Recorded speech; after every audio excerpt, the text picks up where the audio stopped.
Mesdames et messieurs, bienvenue dans Écho du PDG, votre magazine qui vous permettra d'avoir toutes les informations importantes et fiables par rapport à ces partis politiques importants de l'Union sacrée de la nation. Et nous avons le plaisir de recevoir Maître Christophe Amouda. Bonjour et bienvenue. Merci beaucoup, monsieur le journaliste. Nous sommes très contents de vous recevoir parce que nous allons partir avec vous d'un thème qui est très important. Non seulement c'est important, mais c'est un thème qui est d'actualité. Mais sauf que vous êtes dans les camps des personnes qui ne soutiennent pas l'état des sièges, alors que l'état des sièges est soutenu par plus d'une personne. On va parler de ces sujets. Et au-delà de ça, nous allons parler également de la situation de la voirie dans la province de l'Ituri, précisément dans la ville de Bunia. On va échanger avec vous parce que, si tout va bien, vous serez candidat de Bunia. Alors, c'est autour de ça que nous allons échanger avec vous. Encore une fois, bienvenue et soyez les bienvenus dans notre émission. Merci, merci. Première question, comment vous vous sentez? Bon, vous pouvez tenir les micros, c'est pas grave. Je me sens à l'aise, monsieur le journaliste. Je suis à l'aise. Je suis dans ma peau. Très bien. Alors, puisque vous êtes dans votre peau, vous êtes au courant que l'état des sièges a été mis en place par ordonnance présidentielle depuis le 3 mai 2022. Et jusque-là, si mes calculs sont très bons, nous sommes à sa 22e prorogation. Mais curieusement, la population itourienne est totalement divisée. D'un côté, vous avez un camp d'acteurs politiques qui soutient mordicus que l'on puisse maintenir l'état des sièges. Mais de l'autre côté, les autres disent non, voilà, il faut absolument mettre fin à l'état des sièges parce que la situation devient sécuritaire, s'empire de plus en plus. Qui croire, vous et les autres? Entre vous et ceux qui soutiennent l'état des sièges, qui faudrait-il croire? Merci pour nous accorder la parole. Ce n'est pas 22e prorogation, c'est plus que ça. Et parce qu'en chaque fois, on le fait 15 jours après. Comprenez? Quand vous prenez donc c'est plus que ça, vous pouvez avoir raison. Oui, 30 divisé par 2, ça fait 15. Donc dans un mois, on peut proroger ça 2 fois. Voilà un peu. Monsieur le journaliste, je pense que l'état des sièges a été sollicité par nous-mêmes, nous la population de l'Ituri. Nous, on pensait qu'avec l'état des sièges, les choses devraient être réglées. C'était ça. Alors, raison pour laquelle nous sommes allés voir les chefs de l'État pour qu'on puisse installer l'état des sièges. Et le chef de l'État a accepté notre demande à travers nos représentants, disons les députés nationaux. Le chef de l'État a accepté notre demande. Raison pour laquelle il a installé, ou soit il a proclamé l'état des sièges et dans ces 2 provinces. Voilà, monsieur le journaliste. Oui.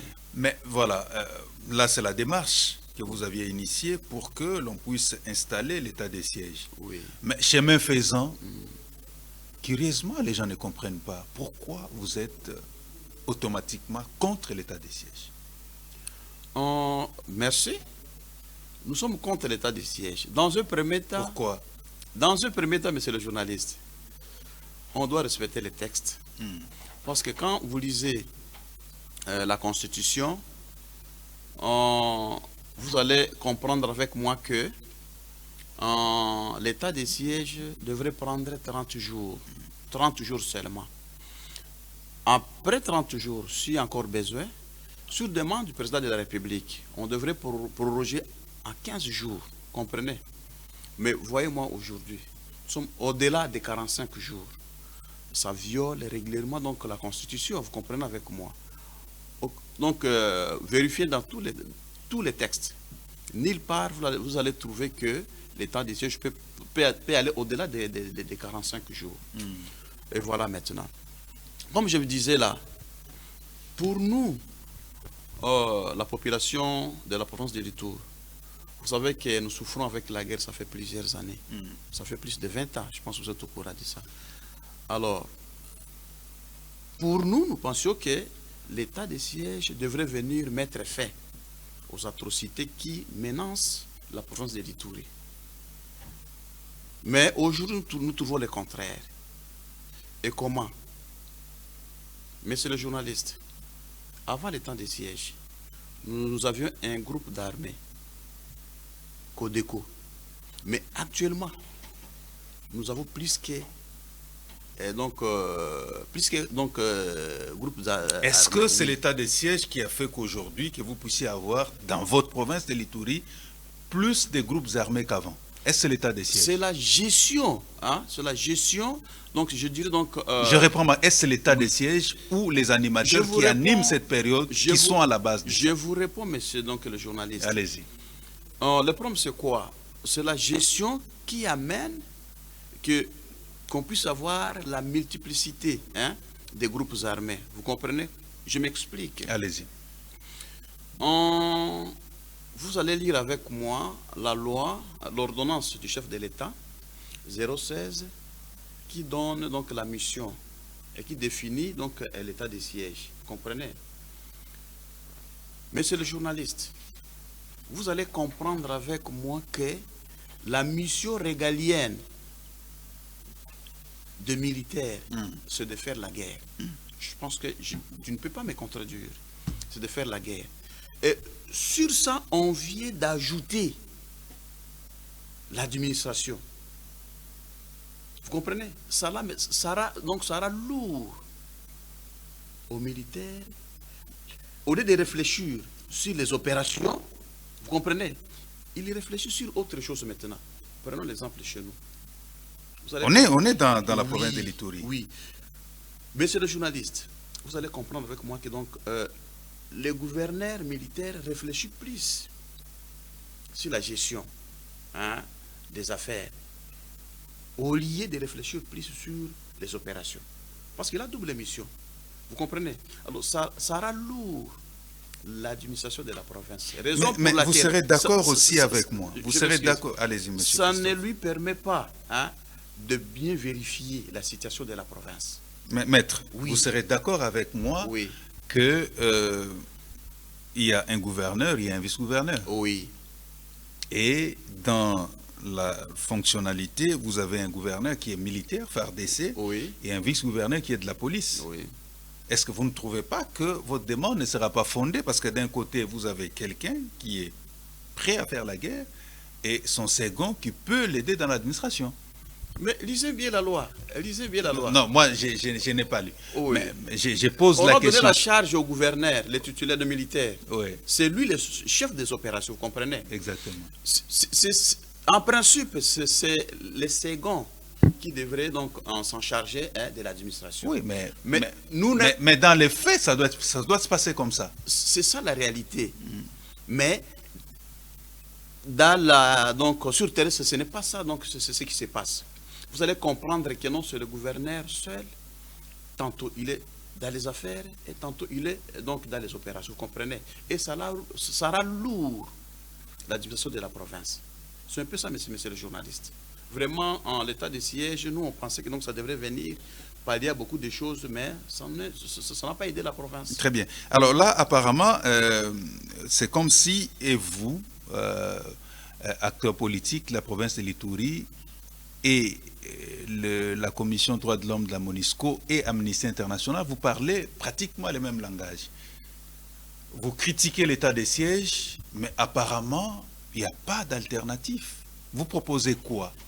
Parce que d'un côté, vous êtes en train de critiquer l'état de siège, de l'autre côté, l'Assemblée nationale continue à proroger et le Sénat, mais vous n'avez pas d'alternative. C'est quoi l'alternative? Qu'est-ce que vous proposez en lieu et place d'état de siège? Parce que les tueries continuent. Oui, monsieur le journaliste, je pense que je dois vous expliquer. Allez-y. Le problème, c'est quoi? Vous savez que notre province a été déchu, le gouverneur de notre province a été déchu. Vous êtes au courant de ça. Si le chef de l'État, ça revient à lui, d'élever cet état de siège, si par exemple élever l'état de siège, je pense qu'il y a des propositions qu'on a fait. La semaine passée, on a travaillé sur le chef de l'État avait demandé au Premier ministre de convoquer les experts pour qu'ils puissent préparer la table ronde. C'est dans cette table ronde que donc on va réunir tout le monde, toutes les couches autour du président de la République et voir qu'est-ce qu'on peut... Donc jusque-là, si je vous comprends, vous n'avez pas encore d'alternative. On attend les résolutions de la table ronde. Nous, on a proposé, donc on doit proposer au chef de l'État.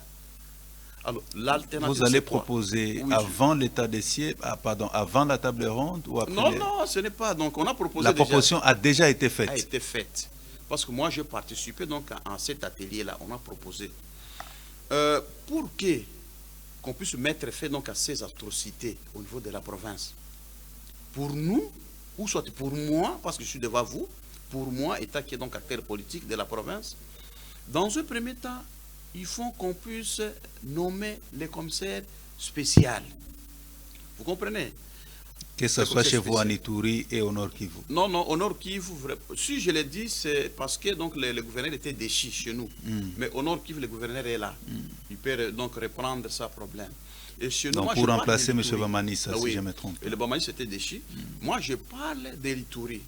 Dans un premier temps, donc, on doit nommer le commissaire spécial pour permettre donc à celui-là d'enterrir, ou soit donc de chercher donc à remettre la paix. Comment? Celui-là, donc, on va lui confier la mission de convoquer des dialogues intercommunautaires. Vous comprenez? Intercommunautaires. Il convoque les dialogues intercommunautaires. Il va parler avec ces gens-là. Il va inviter donc ces groupes, parce qu'ils sont connus, les groupes armés sont connus. Ils seront invités. On doit parler avec eux et connaître donc leur cahier de charges. Qu'est-ce qu'ils réclament? Parce que ça fait plusieurs années. Avant vraiment, l'état des sièges, oui. monsieur Maître Christophe, Oui. il y avait un gouverneur militaire. Oui. Il y avait les groupes armés qui étaient là. Un gouverneur militaire. Non, j'ai dit avant l'état des sièges, il y avait un gouverneur. Oui. Quoique déchu, il y avait un gouverneur. Oui. Les atrocités étaient là. Oui. Il y avait les groupes armés qui Oui. étaient là. Oui. Mais les gouverneurs militaires n'étaient pas capables de mettre fin à ça. Oui. On a instauré l'état des sièges. Selon vous, l'état des sièges ne marche pas. Oui. Est-ce que vous pensez qu'avec les commissaires, même si on vient le mettre parce que le gouverneur a été déchu, est-ce que vous pensez que les commissaires seront à la hauteur? Parce que je vous rappelle l'objectif de l'état des sièges, lutter contre les groupes armés et protéger la population civile. Est-ce que l'actuel qui viendra, quoique commissaire spécial, viendra mettre fin à ces groupes armés qui écument cette partie de la RDC? Oui, vous savez, monsieur le journaliste, notre situation est différente du Nord Kivu. Chez nous, donc, quand vous parlez de chez vous, il faut toujours rappeler aux téléspectateurs, chez vous en Ituri. En Ituri, chez nous en Ituri. C'est l'Ituri dont on chez nous en Ituri, donc la situation est très complexe. Chez nous, vous allez comprendre que non, les groupes armés est composé par les fils de terroir. Vous comprenez? Prenons par exemple Codeco. Codeco est composé par les fils de terroir. Nous avons donc Zaïre aujourd'hui, il y a Zaïre, il y a Mapi, il y a FPIC, vous comprenez, il y a plusieurs groupes armés, vous comprenez avec moi. Alors, pour aider, oui, vous allez finir, aider un peu les téléspectateurs qui vous suivent à mieux comprendre. Codeco évolue dans quel territoire? Djougou. Codeco évolue dans Djougou. Évolue dans Djougou. Il y a Zaïre, Zaïre évolue dans Djougou. Djougou aussi. Mapi dans Djougou. Djougou aussi. Nous avons aussi FPIC. Djougou toujours. Ça c'est Irumu. Irumu, oui, voilà. Mais FPIC, ça c'est FPI ou FPIC, c'est ça? FPIC, ça c'est FPIC, c'est Irumu. Irumu, oui. Mais FPIC ne cause pas assez d'atrocités que les autres qui sont à Djougou. Oui, oui. FPIC, donc, bon, ce dernier temps, je vois qu'il y a un peu d'accalmie à Irumu, mais donc il y a œuvré beaucoup dans le territoire d'Irumu. Codeco, Mapi, donc eux, ils œuvrent dans le territoire de Djougou. Mais c'est quoi leur principale revendication? Tous ces groupes armés, jusqu'à tuer leurs frères congolais. Voilà. Et jusqu'à pousser les autorités à mettre l'état de siège en place, même si vous êtes contre l'état de siège. Voilà. C'est maintenant le temps. Raison pour laquelle moi je proposais qu'on puisse nommer un commissaire spécial. Ce commissaire spécial va appeler tout ce monde-là. Ils sont connus. Ils sont connus. FP qui est connu, donc ils sont dans Irumu, Codeco, Mapi, donc dans Zaïre aussi. Oui, Zaïre, consort. Ces commissaires spéciaux donc va les appeler, venez. Vos cahiers de charges, c'est quoi? Parce que jusque-là, donc, leur objectif n'est pas connu. Qu'est-ce qu'ils cherchent? Ils continuent à tuer. Pour quelles raisons? Vous comprenez un peu? Alors, peut-être donc, à travers ces dialogues-là, comprenez? Ça peut amener la paix en Ituri. Vous comprenez? Parce qu'on a essayé avec les militaires, ça n'a pas tenu. Mais pourquoi les militaires ne peut-il pas aussi les appeler et échanger autour de leur cahier des charges? Ça ne marchera pas? Papa, les militaires ont une mission régalienne bien donc connue par tout le monde. C'est de faire la guerre, vous comprenez? Vous savez, mais il est en train de faire la guerre. Mais faire la guerre comment? Mais donc, c'est le contraire. Mais bon, nous soutenons les FARDC. Nous soutenons donc les FARDC, donc ils font la guerre. Peut-être ce sont donc, disons, les administrateurs qui n'ont pas, donc, qui n'ont pas été à la mesure, quoi. Je peux dire ça. Mais nous soutenons les FARDC. Et les FARDC donc se battent du jour et nuit. Comprenez? Alors, je vous ai dit au départ ici, le fait de donner aux militaires de gérer l'administration, comprenez? C'est ce qu'il a, donc il a lourd. Vous comprenez? Donc la gestion de la province. Si on enlevait l'administration, la gestion de l'administration, vous serez d'accord qu'on maintienne l'état de siège? Si donc on laissait les militaires réfléchir donc sur les opérations, mais c'est le journaliste, ce serait mieux. Et au-delà de ça, on doit disponibiliser les moyens pour les militaires. Avant l'état de siège, vous savez le gouverneur. Vous savez le gouverneur, mais à l'époque c'était les commissaires des districts. Mais celui-là gérait quand même donc la province ou gérait les districts sans problème. Et les militaires s'occupaient donc de leur mission sans problème. Mais est-ce que c'est aujourd'hui qu'on peut dire que non, si on enlève l'état de siège, donc ça sera encore de pire? Non. Est-ce qu'aujourd'hui, à votre avis, en tant que prochain candidat de la province de l'Ituri, précisément de la ville de Bunia, parce que là, nous parlons de votre terroir, est-ce qu'aujourd'hui, vous serez d'accord si, au regard de vos revendications, on laissait les militaires gérer les opérations tout en maintenant l'état de siège, mais on prenait l'administration, on les confiait aux experts? Est-ce que vous serez d'accord qu'on maintienne l'état de siège? Non, oui, l'état de siège, quand vous lisez ça bien, l'esprit de l'état de siège, c'est-à-dire donc on donne l'administration aux militaires. C'est un peu ça. Ce n'est plus donc, ce n'est pas, c'est une administration spéciale. Oui, je suis d'accord avec. C'est spécial. Mais on peut aussi créer des mécanismes spéciaux. Mais créer, c'est-à-dire ça doit provenir de la Constitution. Mais la Constitution n'a rien dit par rapport à ça. Qu'est-ce qu'on va créer encore? D'ailleurs, je vous informe, dans les travaux qu'on a fait, les travaux préparatoires pour convoquer la table ronde, je pense qu'on était incapable moi, j'étais incapable de requalifier l'état de siège. Comment est-ce qu'on peut requalifier?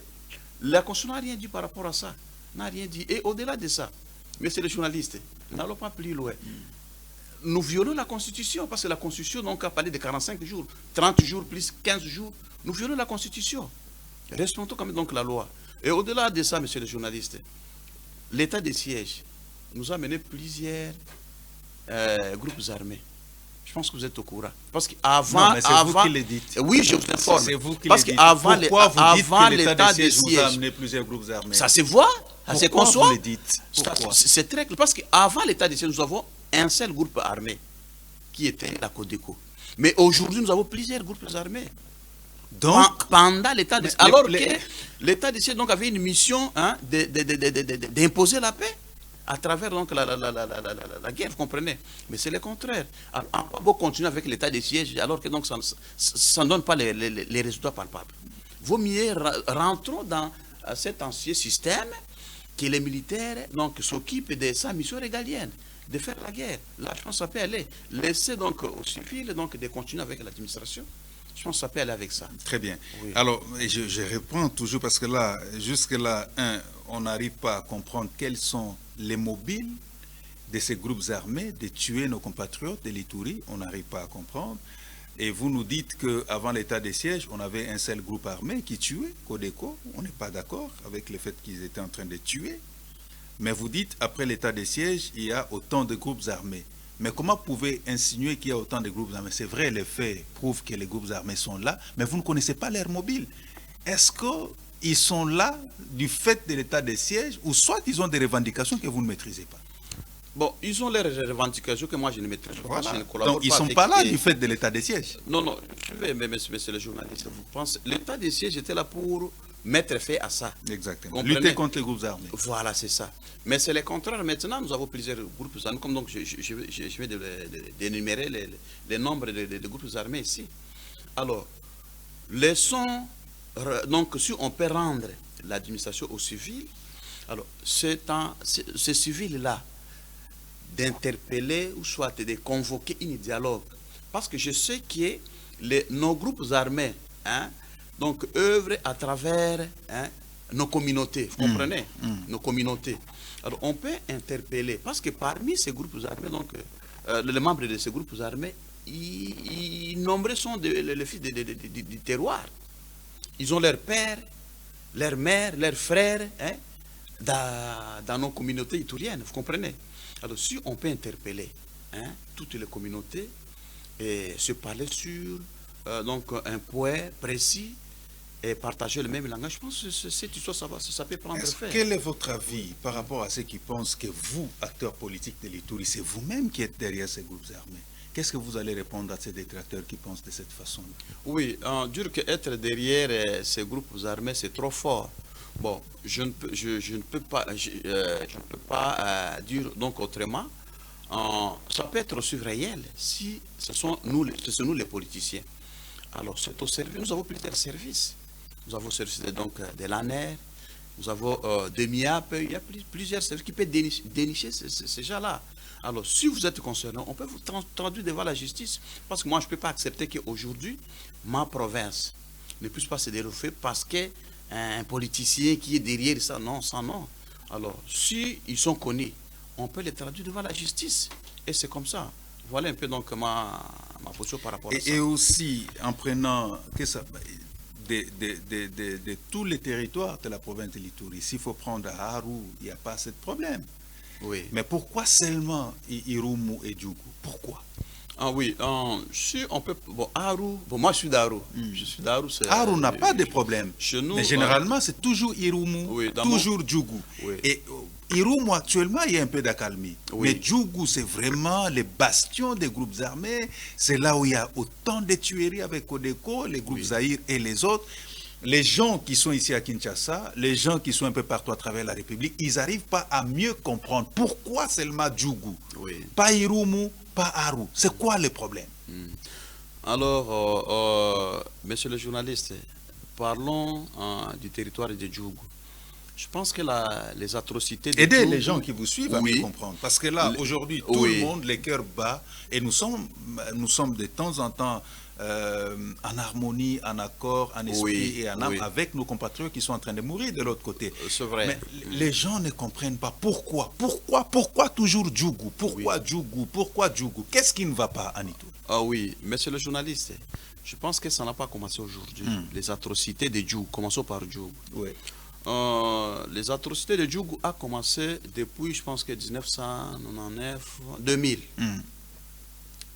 Donc ça fait plus d'une décennie. Voilà. Donc c'était la guerre qui existait entre... C'était une guerre interethnique. C'est la guerre qui... c'est-à-dire les deux tribus se battaient entre eux. Nos frères Hema et nos frères Lendo. Alors, autour de ça, bon, selon les informations que nous avons reçues, c'était donc le problème des terres. Vous comprenez, c'était un problème des terres.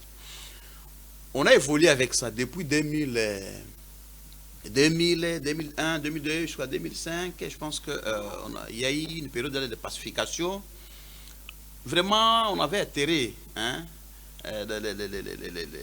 disons, l'âge de la guerre, on avait atterri ça. Alors, c'est après ça, après, je dirais après donc 2005, 2006, 2007, c'est à 2017 que les histoires ont repris en Djougou. Alors, on disait que non, voilà, il y a un groupe déjà qui s'organise quelque part. Donc, je pense qu'à l'époque, c'était avec... ça a commencé avec le gouverneur, donc, Aouchai. C'était donc avec la province orientale. On avait des informations que non, quelque part, donc en territoire d'Indjou, il y a un groupe de personnes qui cherchent à créer donc un groupe armé. Malheureusement, donc, les autorités avaient négligé ça. Après ça, ça a évolué avec le commissaire spécial Abdallah, que je le salue aussi, Abdallah, donc honorable Abdallah Benembaka. Ça a évolué avec lui. Malheureusement, donc, les autorités n'avaient pas tenu compte de ça. Ils ont négligé ça. Et ça a évolué jusqu'aujourd'hui. Vous comprenez? La guerre vraiment a évolué jusqu'aujourd'hui. Mais ça, si nous partons, maître, s'il vous plaît, aidez-nous à comprendre, parce que les téléspectateurs ont également besoin de comprendre. Si nous partons de ces conflits interethniques, de nos frères Emma et Lendou, Oui, jusqu'à atteindre des proportions où oui, on enregistre des tueries en masse. oui, Les gens ne comprennent pas cette haine, ces revendications, et c'est toujours lié à la terre, oui, ou il y a autre chose au-delà de ça, parce que là, on n'arrive plus à cerner. oui. Comment un groupe peut descendre dans une entité et tuer plus de 50 personnes comme ça, Oui. sans avoir froid au dos, ça pose problème. C'est quoi le problème? Oui, monsieur le journaliste, vous savez que on doit quand même mettre les gens qui se battaient hier, pour les faire réconcilier, on doit quand même les mettre ensemble et ils peuvent dialoguer, consort. Pour moi, je pense que depuis cette année-là, 2000 jusqu'à aujourd'hui, les deux communautés, ils n'ont pas eu le temps suffisant de se mettre ensemble et se dire la vérité. 23 ans, maître, c'est beaucoup. Bien sûr. 23 ans, comment ils ne peuvent pas avoir le temps de se mettre d'accord? Allez-y, je vous en prie. Donc, ils n'ont pas eu le temps de se mettre ensemble et dialoguer. Mais ils l'ont fait, mais c'était d'une manière, pour moi, d'une manière superficielle. Alors, pour moi, actuellement, si on peut mettre ces deux peuples ensemble, dialoguer, que chacun dise, comprenez donc, qu'est-ce qu'il y a, quels sont les problèmes donc, qui les lient, pourquoi ils se battent, comprenez? Pourquoi ils se battent? On doit mettre ce peuple-là, donc ces deux tribus-là ensemble. Et ça doit se faire sous la toiture d'une autorité, vous comprenez? D'une autorité. Ça peut être le gouverneur, ça peut être le commissaire spécial, comme donc je viens de proposer ici, comprenez? Si on le met et que chacun donne ce qu'il a, et ça peut permettre maintenant donc, aux autorités... Vous, en tant qu'acteur politique, parce que nous allons chuter par rapport à ces points de l'état des sièges, on va parler d'un autre sujet qui vous tient à cœur, de la voirie dans la ville de Bunia, parce que vous serez candidat à Bunia. Est-ce que vous pensez, en âme et conscience, en regardant notre caméra, que cette guerre de l'Ituri entre Emma et Lendou, entre Codeco et les paisibles citoyens, ça peut prendre fin? Entre Codeco et FARDC, ça peut prendre fin? Vous y croyez? Je crois que ça peut prendre fin. Pourquoi vous y croyez? Parce que vous savez que la guerre de l'Ituri n'a pas commencé aujourd'hui. Il y avait donc une accalmie. C'était déjà la preuve qui donnait que non, la guerre devait prendre fin. Et ça a été comment? Je pense qu'à l'époque, là, on avait réuni les gens d'une manière, comme je l'ai dit, d'une manière superficielle. On n'a pas eu vraiment le temps de les écouter. Mais si actuellement on peut le faire, ça peut mettre fin à cette guerre, vous comprenez? Et aussi, le chef de l'État avait envoyé M. Ndjabou pour aller consulter ces gens-là. Ça, c'était, je pense, qu'en 2020-2021, si je ne m'abuse pas. Il avait envoyé pour aller consulter ces gens-là. Il a fait. Alors, je pense que il a émis un rapport. Est-ce que ce rapport-là donc a été lu? Vous comprenez? Et au-delà de ça, il y a eu encore des émissions Task Force. On a pris tous ces anciens chefs des groupes rebelles. C'était Thomas Lubanga, Ndjabou et la suite. Sont allés sur terrain, bon, malheureusement, donc ils n'ont pas fini leur mission. Alors, avec ça, si aujourd'hui, on peut donner à ces commissaires spéciaux ces tâches-là de réunir tout ce monde-là, je pense que ça peut mettre fin à la guerre. Est-ce qu'il aura pouvoir de le faire? Oui, il aura pouvoir. Vous venez de dire que le chef de l'État a dépêché des gens sur terrain, mais ils ne veulent pas écouter. Non, ça pose problème. Ce n'est pas tout. Ce n'est pas tout. Vous savez, comme je vous ai dit là, quand ces deux tribus donc, se sont mis ensemble, ils ne sont pas allés jusqu'au fond.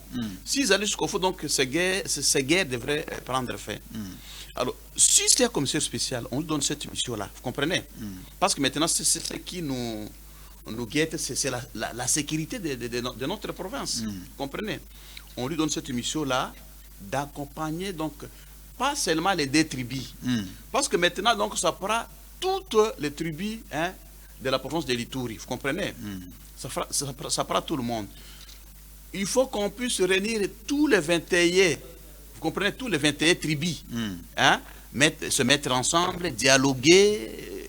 Ça peut prendre fin, monsieur le journaliste. Ça peut.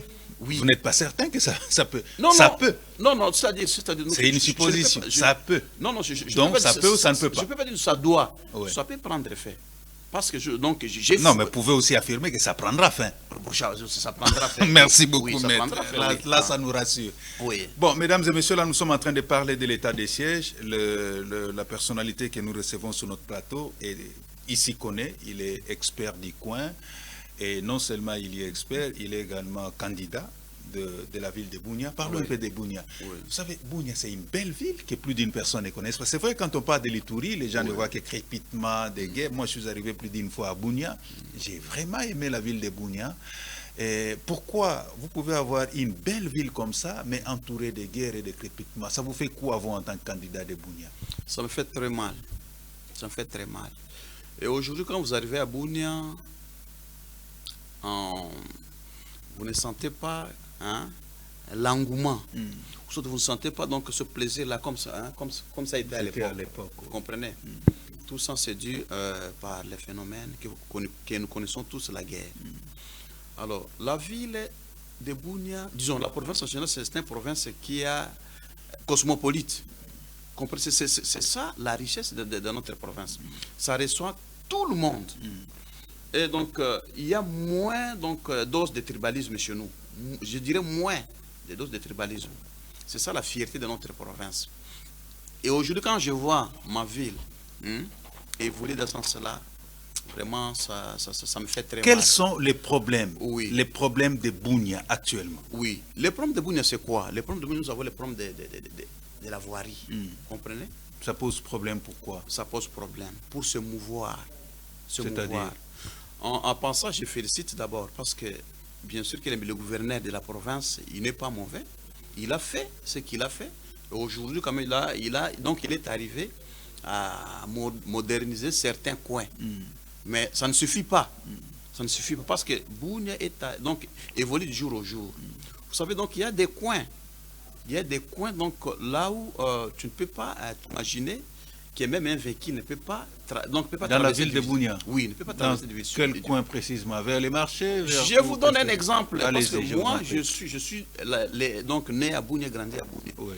J'habite, parce que j'ai une résidence là-bas, j'habite dans le quartier Lumumba. Actuellement, donc, c'est à Yambiaya. Oui.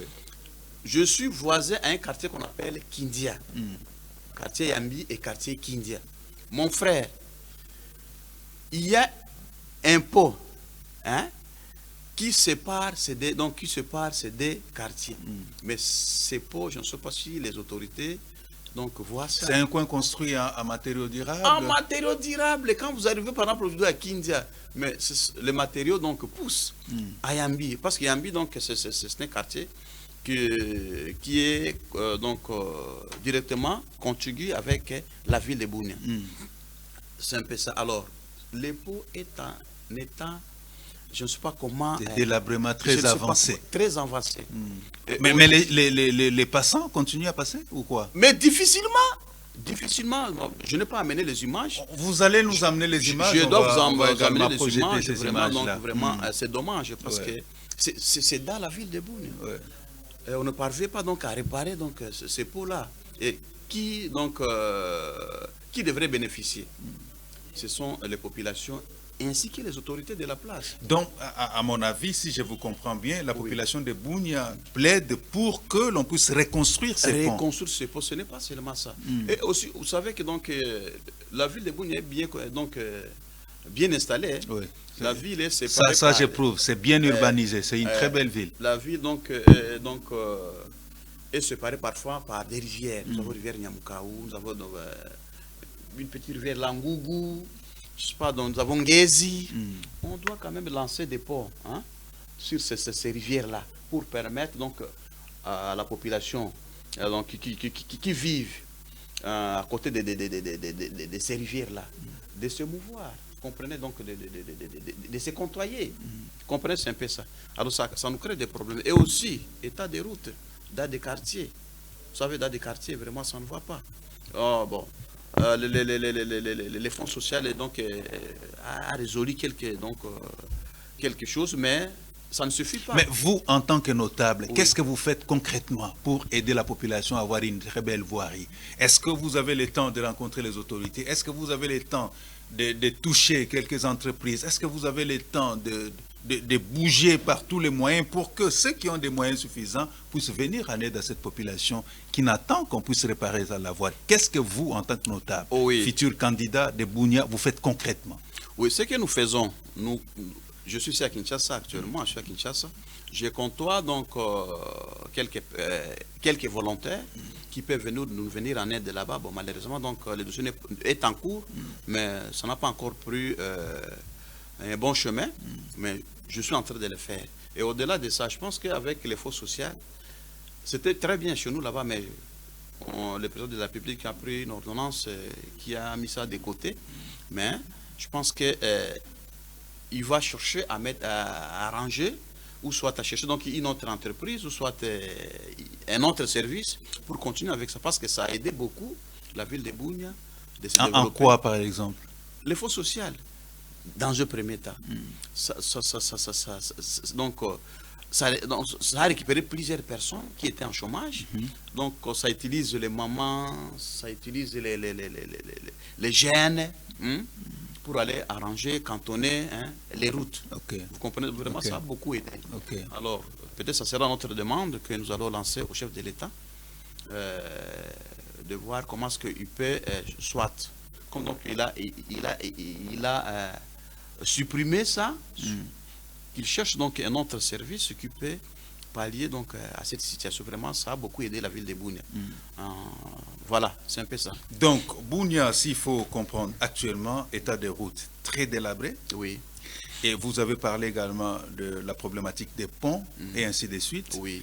Mais aujourd'hui, nous sommes dans la période électorale. Oui. La population attend ça. La population ne l'a pas eu. Par quel coup de bâton magique la population peut avoir ça? Oui, c'est ça notre souhait. Parce que d'abord, je suis de l'Union sacrée. Je suis de l'Union sacrée, c'est ça notre souhait. Ensuite, je peux rentrer sur l'état des sièges. Notre souci, c'est quoi? Qu'on puisse élever ça. Parce que vous savez, avec l'état des sièges, on ne saura pas faire la campagne. Chef de l'État, vous comprenez? On ne saura pas faire ça. Mais si on doit lever. Comment vous ne saurez pas faire ça? Ça me sera difficile. Vous savez que donc, la majorité, je dirais donc à 90%, la population de la province de l'Ituri sont contre l'état des sièges. Eux veulent qu'on puisse lever ça. Si est-ce que vous avez fait un sondage, maître? Oui. Sur base de quoi vous non, avez dit que mais c'est le journaliste. Je fais les sondages. Je fais les sondages. D'ailleurs, pour votre information, allez-y. Quand on faisait ce travail-là, préparatoire pour convoquer l'état des tables rondes, vous allez constater que tout le monde qui est contre cet état de siège, tout le monde cherche qu'on puisse lever ça. Vous comprenez? Et surtout pour nous, politiciens, pour nous, de l'Union sacrée, nous voulions que les chefs de l'État puissent lever ça pour nous permettre. L'Union sacrée qui prorogeait. Non, ce n'est pas nous. Vous êtes en désaccord. Non, suivez. Mais au niveau de l'Assemblée nationale, il y a qui? Qui est majoritaire? C'est l'Union sacrée? Non, suivez. Je pense qu'il y a des mécanismes qui poussent aux députés de l'Union sacrée. Des députés de l'Union sacrée. De proroger ça. Oui. Je ne peux pas entrer en profondeur. Mais en chaque fois, quand il y a prorogation, vous allez constater avec moi les représentants du peuple qui sont là, de ces deux provinces. Ituri et Nord Kivu. Donc, ils quittent la salle parce qu'ils ne sont pas d'accord avec ça. Vous comprenez? Ils ne sont pas d'accord avec ça. Alors, je pense que même la fois passée, quand nous sommes allés voir les chefs de l'État, c'était au mois de mars, ils nous ont dit ceci: c'est vous-même qui êtes venu donc solliciter l'état des sièges. Vous venez encore donc me demander que je puisse lever ça. Bon, pour faire ça, voilà la procédure. Raison pour laquelle il a instruit le Premier ministre qu'il puisse convoquer une équipe d'experts, voilà, pour préparer la table ronde. C'est un peu ça. Alors, pour moi, étant candidat de la ville de Bunia, vraiment, je serais content si on doit lever ça pour nous permettre de faire aisément. Vous n'avez pas répondu à ma question. Non, j'arrive là-bas. Allez-y. Pour répondre, pour faire aisément la campagne du chef de l'État, parce que il doit être reconduit. Il a bien travaillé. Il a bien travaillé. Si il faisait les 5 ans, le chef de l'État, il devrait faire plus. Bon, vous serez d'accord avec moi, donc il a fait 3 ans. Donc il fera 3 ans dans ça, parce que les 2 ans, il a fait avec FCC. Mais c'est toujours un mandat. Voilà. Bien sûr, c'est un mandat, mais vous savez que comment est-ce qu'on l'avait pris au coup. Il n'y a pas de souci, mais c'est un mandat. Voilà, c'est un peu ça. On comptabilise dans les mandats de 5 ans. Bien sûr, dans les 5 ans, mais dans la faisabilité. C'est 3 ans. C'est 3 ans. Oui. Voilà, c'est un peu ça, monsieur le journaliste. Alors, je voulais rentrer sur votre question. Allez-y. Vous savez que j'aime beaucoup ma province de l'Ituri. Et je suis malade quand je sens aujourd'hui que la province n'évolue pas très bien. Cette guerre-là, ça freine le développement, comprenez? Au lieu que la province puisse se développer plus, ça régresse. C'est un peu ça. Alors, je suis en train de me battre, moi, pour chercher comment est-ce que je peux frapper des portes par-ci par-là pour que les partenaires viennent aider la ville de Bunia à arranger la route, vous comprenez, à arranger, je ne sais pas, à mettre fait à des érosions, vous comprenez. C'est un peu ça, je suis en train de me battre pour ça. Est-ce qu'aujourd'hui, le problème des ponts est prioritaire pour les habitants de Bunia? Oui, nécessairement. Pourquoi c'est prioritaire? C'est prioritaire, pourquoi? Pour se mouvoir. Comment est-ce qu'on doit se contraire sans peau? Je vous ai bien dit qu'ici, la ville de Bunia, donc c'est une ville parsemée par des rivières. Oui, par des rivières. Alors pour se côtoyer, donc les habitants de ces quartiers et de l'autre côté, on doit avoir des passerelles. Mais actuellement, ça se passe comment, puisqu'il n'y a pas de pont?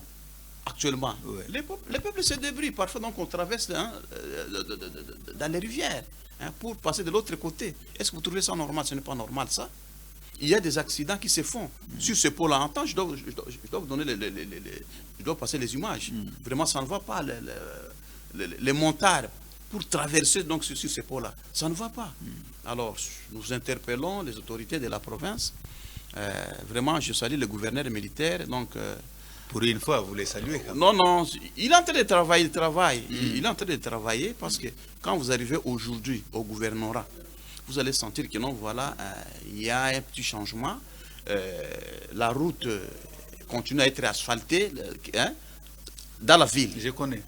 Donc, on peut quand même donc, les féliciter pour ça. Voilà, et on peut les féliciter. Alors, c'est un peu ça. Alors, je l'appelle qu'il puisse regarder aussi les quartiers, surtout ces pôles-là vraiment qui met mal la population de ces deux quartiers, qui ne se côtoient pas. Voilà, c'est un peu ça. Très bien. Alors, admettons que aujourd'hui, l'état de siège prenait fin. Oui. Et que on mettait un gouverneur militaire en place. L'Assemblée provinciale revient et travaille avant les termes de son mandat, c'est-à-dire bientôt on va partir aux élections. Est-ce que vous pensez que avant les élections de 2023, il y aura accalmie, ou soit vous, là-bas en Ituri, vous risquez d'aller voter sous les crépitements des balles? Non, il y aura des cas, mais tu vois, monsieur le journaliste. C'est dû à quoi? Cet optimisme-là est dû à quoi? La proposition que je vous ai donnée ici. D'avoir des commissaires spéciaux. Oui, celui-là, lorsqu'il va recevoir cette mission-là, comprenez, il va mettre fin donc à cette histoire. Et le secret, c'est quoi? C'est de convoquer tous ces gens-là qui viennent à la table, je pense que c'était à ronde, comment, discuter. Parce que c'est entre nous, les Ituriens. Ce ne sont pas donc les étrangers, ce sont les Ituriens. Mais le mal, c'est que vous-même, Ituriens, vous n'arrivez pas à cerner les problèmes de vos revendications. C'est ça les problèmes. C'est la procédure. C'est la procédure qui est mal menée. Monsieur le journaliste, si on le fait aujourd'hui, vous comprenez, avec la bénédiction du chef de l'État, cette histoire prendra fin. Cette histoire prendra fin. Parce que, et aussi, on ne peut pas mettre n'importe qui. Il faut quelqu'un qui s'y connaît et qui maîtrise bien la province. On ne peut pas chercher quelqu'un qui n'a pas maîtrisé la province et maîtriser bien toutes les tribus. Vous comprenez? C'est très important. Nous avons 21 tribus chez nous. 21. Et combien de territoires? Donc, 5 territoires. Donc, et actuellement, il n'y a qu'un territoire qui pose problème sur les 5. Ce n'est pas un territoire qui pose problème. Djougou seulement pose problème. Et un peu Irumu. Il y a Irumu et Djougou. Oui, mais les 2 sur 5. Mais c'est les journalistes. Pourquoi? Quand les voisins a les problèmes, je pense que ça va vous toucher aussi. Exactement. Et c'est ça le problème de l'Ituri. Oui. C'est par exemple aujourd'hui, donc, le problème qui était en Djoug, ça touche déjà Mahag. Donc même une partie de Haru aussi, parfois donc, qui est touchée. Et quand c'est Aïroum, ça touche déjà Mambasa. Mambasa, donc, y compris, vous comprenez, c'est un peu ça. Alors c'est pour dire quoi? Donc, les problèmes des Ituriers, doit se traiter entre les Ituriens. L'ancien vice-gouverneur oui. vous a toujours dit les Ituriens entre vous, vous êtes hypocrites. Vous n'arrivez pas à vous dire des vérités. Alors, pour se dire la vérité, c'est devant la table ronde, devant donc le dialogue. On doit dialoguer. Vous venez dialoguer à Kinshasa alors que les problèmes se passent. Pas dialoguer à Kinshasa, on va dialoguer sur place. Le chef de l'État va convoquer la table ronde. Moi, vous risquerez de le faire ici à Kinshasa? Non, non, ce n'est pas mauvais. Comment dans vous pouvez négocier à Kinshasa alors que les vrais problèmes se passent sur terrain? La table ronde ne signifie pas qu'on doit prendre tout le monde, donc toute la population de l'Ituri, et donc les mettre devant la table ronde. Et quand vous ne saurez pas prendre tout le monde, non, il y aura des frustrés. Et donc non, suivez. Ne pas fin. Certaines personnes seront ciblées. Seront ciblées. Donc, on aura des représentations des confessions religieuses, la jeunesse, et donc il y a surtout des mamans et consorts. Ils seront représentés dans cette table ronde. On parle que l'Ituri a un problème de communauté. Ce sont ces communautés qui attisent aussi les faits. Effectivement, ils seront écrits dans ça aussi, non?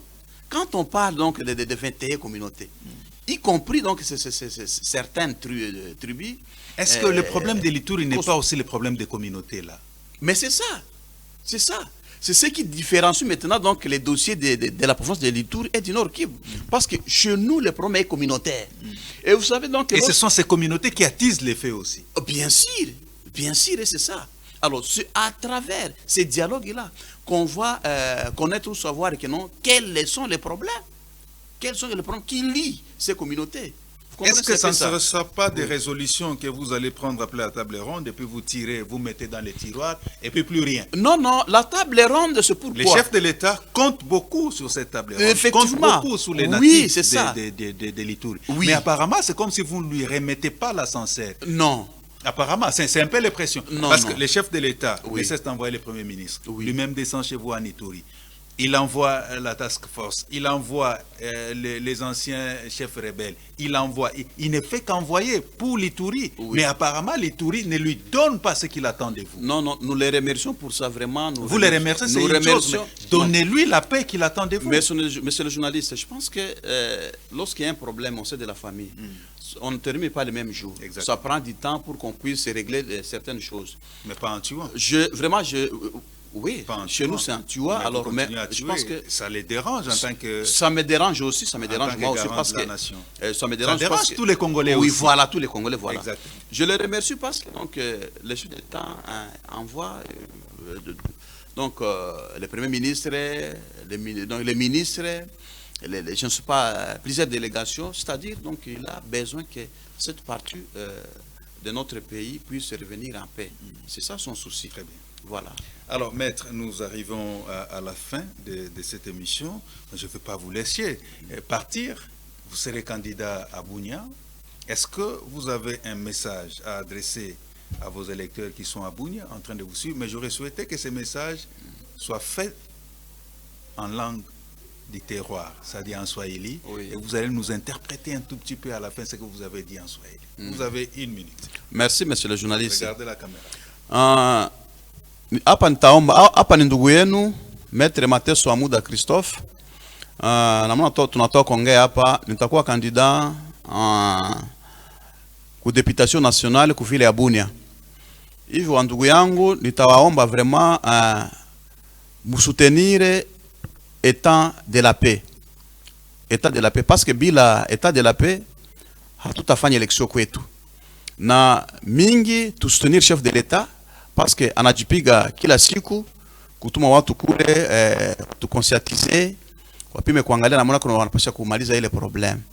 Nitaomba vile na wandugu wetu wenyewe kupori wenyewe wanakamata mabunduki warudie ku raison. Je pense que province ni yetu, province haiko ya watu wengine. Itaomba sio wenyewe tutengeneze kwanza ile province na tuache vita, tuache kuana. hatupate kitu hata depuis tuanze kuona hatupate kitu hata moja, tuache ile kitu. Nitaomba wa ndugu yangu yote ya vile ya Bunia, vraiment mutusoutenir kwa ile kazi tuko nafanya. Taomba soutien yenu, taomba soutien yenu mufanye à travers donc chef de l'État, à travers gouvernement central yetu, à travers FARDC, à travers la police, juu ukimerudie na ku 2023 si wote tuende kuma election. Nitaomba soutien yenu kwa travers, parce que hatufika wakati ya propaganda. Sitasema no munivote hapana, hatufika ile wakati, mais na wasemea kino mimi nitakuwa candidat ku vile ya Bunia. Voilà. Très bien. Merci. Donc, en gros, vous leur demandez ouais, la paix. Ouais, je demandais qu'on puisse soutenir le chef de l'État, on soutienne aussi le gouvernement, parce que le gouvernement s'implique beaucoup pour les dossiers de l'Ituri. Il doit aussi soutenir donc certains politiciens qui s'investissent beaucoup pour que la paix soit instaurée en ville de Bunia, en particulier dans la province en général. Très bien. Voilà. Merci beaucoup d'être venu. Merci. Et nous sommes vraiment arrivés à la fin. Merci. On a eu beaucoup d'éléments. Merci. Et surtout, vous nous avez permis de mieux comprendre un peu la province de l'Ituri. Oui. Mais aussi, nous attendrons dans les prochaines émissions, peut-être lors de la campagne électorale, on vous recevra encore. Oui. Et là, vous allez vraiment nous aider, si effectivement il y aura table ronde, qu'on puisse mieux cerner les vrais problèmes, les vraies revendications de ces groupes armés. C'est très important. Et c'est autour de ça que les cœurs vont s'ouvrir et il y aura accalmie et paix. Et comme vous l'avez dit, ça vous donnera également, vous de l'Union sacrée, la possibilité de battre campagne pour les chefs de l'État. Effectivement. Afin qu'ils puissent avoir un second mandat. Un dernier mot, rapidement. Oui, non, je vous remercie parce que vous m'avez donné le temps de m'exprimer devant la population de l'Ituri. Et aussi, je remercie les responsables de cette chaîne, son Excellence, Monsieur Modeste Mutinga Mutichai. Je le remercie beaucoup parce que c'est mon vieux, je l'aime beaucoup, on a beaucoup évolué avec lui sur le plat politique, je suis son conseiller politique. Vraiment, que ce ne soit pas pour la dernière fois, je pense que je dois effectuer la descente sur le terrain, je dois aller déposer ma candidature. Dès que je serai de retour, je pense que je dois encore revenir ici. Très bien. Je vous remercie beaucoup, merci. Ça serait un grand plaisir. Oui. Merci à Alain Mikalouki et à Julio Mavoula. Merci à l'ensemble de l'équipe qui nous a vraiment aidé à arriver chez vous. Je crois que Écho du PDG, c'est une émission que vous allez commencer à suivre de temps en temps sur Télé 7. On va vous donner la possibilité de suivre les différents cas, les différentes personnalités de ces partis politiques et qui viendront, chacun d'entre eux, pour vous donner son idée par rapport à une thématique que nous allons choisir. Par exemple, aujourd'hui, c'était l'état des sièges.